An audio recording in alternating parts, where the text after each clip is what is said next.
નમસ્કાર દર્શક મિત્રો, હું વલસા સોલંકી અંજામ એક્સપ્રેસ ન્યૂઝમાં આપનું હાર્દિક સ્વાગત છે। જામનગર મહાનગરપાલિકાની સોલિડ વેસ્ટ અખાતના જેએમસીની લેખિતમાં રજૂઆત 5 યુનિયન દ્વારા કરવામાં આવી હતી। જામનગર શહેર વાલ્મીકી સમાજ ઉપર અત્યાચાર થાય છે એવી ખાતરી સાથે રજૂઆત કરવામાં આવીને જામનગર મહાનગરને લેખિતમાં કોન્ટ્રાક્ટના આપો એવી અપીલ કરી હતી। જામનગર શહેરને જણાવવાનું કે ગત તારીખ 9/4/2024ના રોજ સફાઈ કામદારોના કહેવાતા અમુક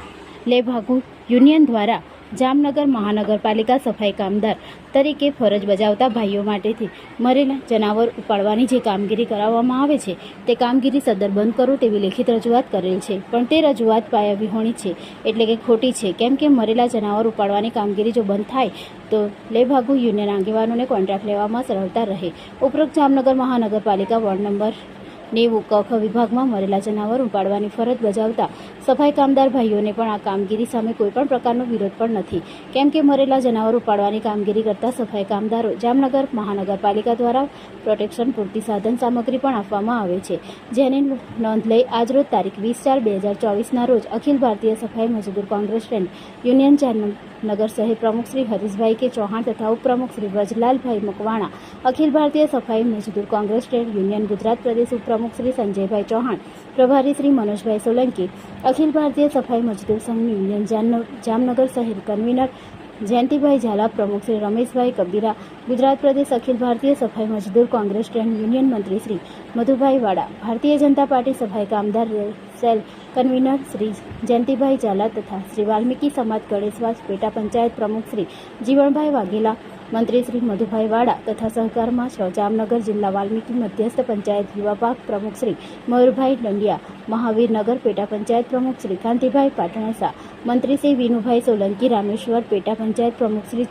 ચમનભાઈ પરમાર વગેરે સામાજિક આગેવાનશ્રીઓએ જામનગર મહાનગરપાલિકા કમિશનરને લેખિત રજૂઆત કરેલ છે કે હાલમાં વોર્ડ નંબર 90 ક વિભાગમાં ફરજ બજાવતા સફાઈ કામદાર ભાઈઓ દ્વારા મરેલા જનાવર ઉપાડવાની જે કામગીરી કરવામાં આવે છે તે ચાલુ રહેવી જોઈએ એવી અપીલ કરવામાં આવી હતી। યુનિયનો દ્વારા સમાજના આગેવાન દ્વારા કામગીરી ચાલુ રહે તેવી વાલ્મીકી સમાજની અપીલ કરાઈ હતી। Bureau report Ramesh Vaghela, Jamnagar. હું હરીશ કે ચૌહાણ, અખિલ ભારતીય સફાઈ મજદૂર કોંગ્રેસ શહેર પ્રમુખ। 2-4 દિવસ પહેલા અમુક લેભાગુ તત્વ યુનિયનો વાળાએ જે સફાઈ કામગીરી બાબતમાં જે મરેલા ઢોર ઉપાડવા માટે જે આવેદનપત્ર આપેલ કે અમારા સફાઈ કામદારો પાસેથી મરેલા ઢોર ઉપાડવા નહીં। અમારું પ્રશાસનને વાલ્મીકી સમાજના તમામ યુનિયનો પેટા પંચાયતોને સાથે રાખી અને પ્રશાસનને અને વહીવટી બાબતમાં અમે રજૂઆત કરવા આવેલ છે કે ભાઈ આ જે કંઈ પણ સુપ્રીમ કોર્ટની ગાઈડલાઈન પ્રમાણે આ લોકોને સફાઈ કામગીરી કરવા માટેની જે મનાઈ કરવામાં આવેલ છે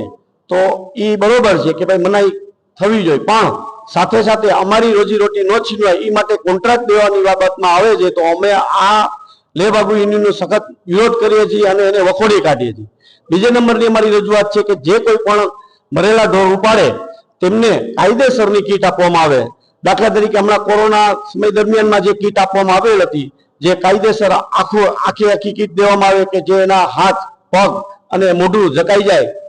સેનિટાઈઝ આપવામાં આવે, ગ્લોવ્સ આપવામાં આવે, માસ્ક કેપ આપવામાં આવે તો એ કામગીરી અમારા સફાઈ કામદારો કરશે। અને બીજો નંબર કે આજે કોન્ટ્રાક્ટ પ્રથામાં જે કંઈ પણ કોર્પોરેશન તરફથી દેવામાં આવશે એમાં તો અમારું શોષણ કરવામાં આવશે। તો અત્યારે જે કંઈ પણ લેબર યુનિયન જે આ કોન્ટ્રાક્ટ